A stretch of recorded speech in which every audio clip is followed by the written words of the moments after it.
In today's lesson, we're going to learn how to rewrite equations and formulas. So today we're going to be putting our equations in function form.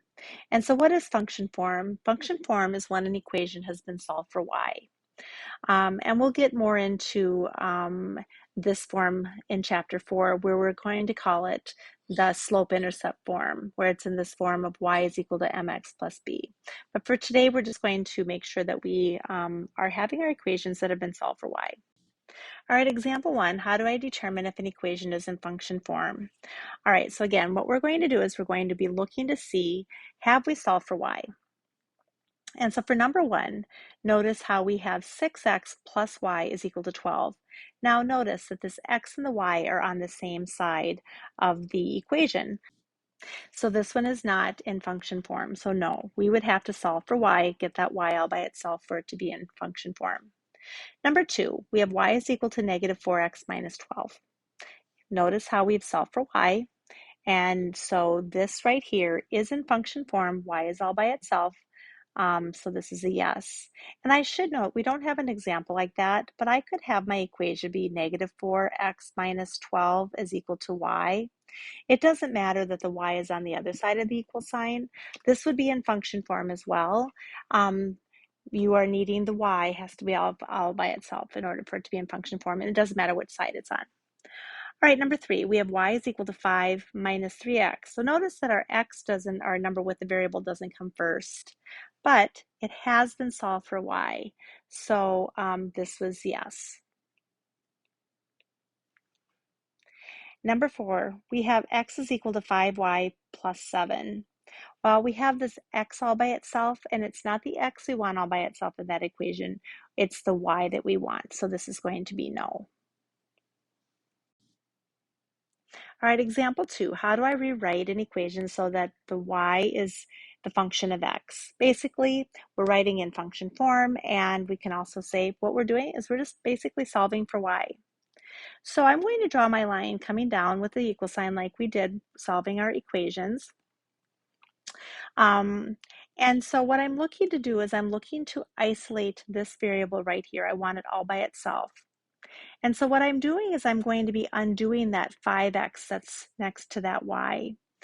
And so to undo a positive 5x, to move it to the other side, when we do that, we have to undo it from here, and we want it to be a 0.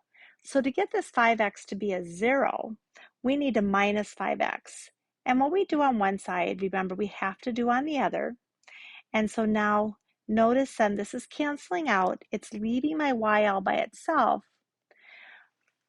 But I have 12 minus 5x. And because those are not like terms, I just have to write this as 12 minus 5x. I could also have, we could have y is equal to negative 5x plus 12. Either one is just fine. They are the same line, the same equation. All right, number 2, we have 4y is equal to negative 8x minus 12. All right, so notice how the y is already on the side by itself. And so, but I have 4 of them, and I don't want 4 y's. I want just one y. So I ask myself what that 4 is doing to that variable, and because it's multiplying, I'm going to divide both sides by 4. Now, when I go to divide both sides by 4, I am dividing that entire expression on the other side. And so when I do this, remember back in chapter 2 when we did those problems, the heart problems, where we then divided both pieces? That's what we're doing here. And so my y is by itself, and now I'm going to take the negative 8x and divide that by 4. Well, negative 8x divided by 4 is negative 2. And now I'm going to take my negative 12, and I also have to divide that by 4. And I'm going, oops, I should have my x here. And then I'm going to have a negative 3. And so this now has been solved for y. It is in function form. All right, number 3, we have 9x plus 3y is equal to 12. Let's go ahead, and I'm going to draw my line down. And again, I'm trying to get the y all by itself. And so I have a positive 9x. And so what I'm going to want to do then is I'm going to want to subtract the 9x on both sides so that I have that 3y all by itself. All right, and now I have 3y is equal to 12 minus 9x now. So now I've got the x on the other side. I've got the y is there, but it's not all by itself. And so I need to continue to isolate it. That 3 is multiplying the y. So in order to undo that, I'm going to divide by 3 on both sides. And I'll have y is equal to, so we're going to take 12 divided by 3, and I get 4. And then I'm going to take negative 9x divided by 3, and I will have negative 3x. And now that that y is all by itself, I can say that it is in function form. All right, number 4. We have 9x minus 4y is equal to 8. All right, so I'm going to draw my line coming down. And so the first thing I need to do is to move over this 9x. Now, because that's a positive 9x, I want to minus 9x on both sides. And I will have negative 4y. Don't forget, when you have got a minus right there, you can't drop that. It's belongs to that 4. And so I'm going to have 8 minus 9x. All right, so now we have that negative 4 is multiplying the y, and we need to get it all by itself. We have to isolate it, so I'm going to divide by negative 4 on both sides. All right, these cancel out.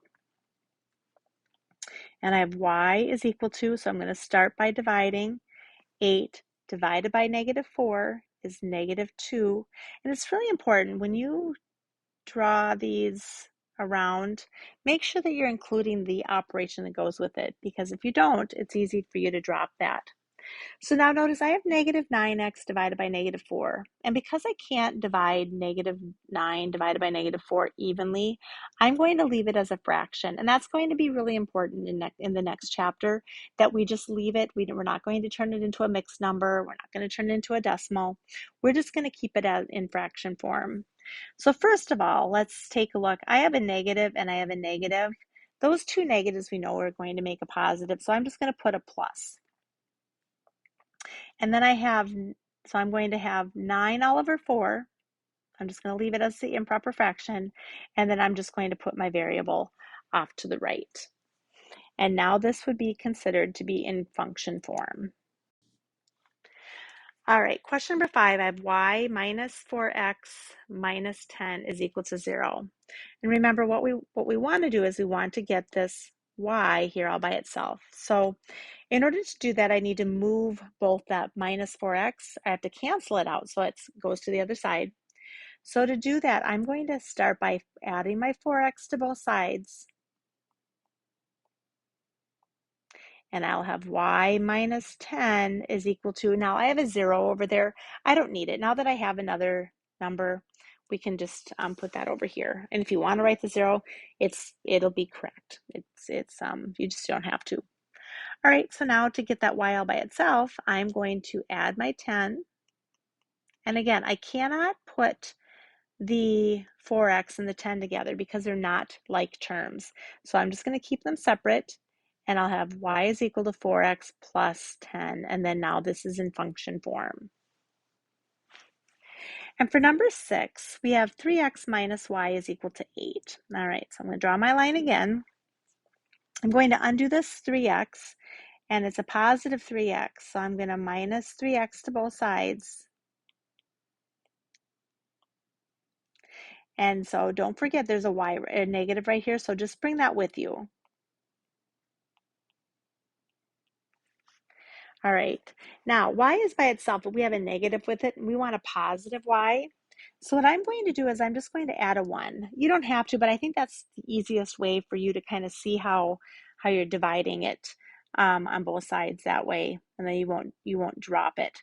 So I divided the left by -1, and so I'm going to divide the right by -1, and that canceled out, and I have 8 divided by -1, and I get -8.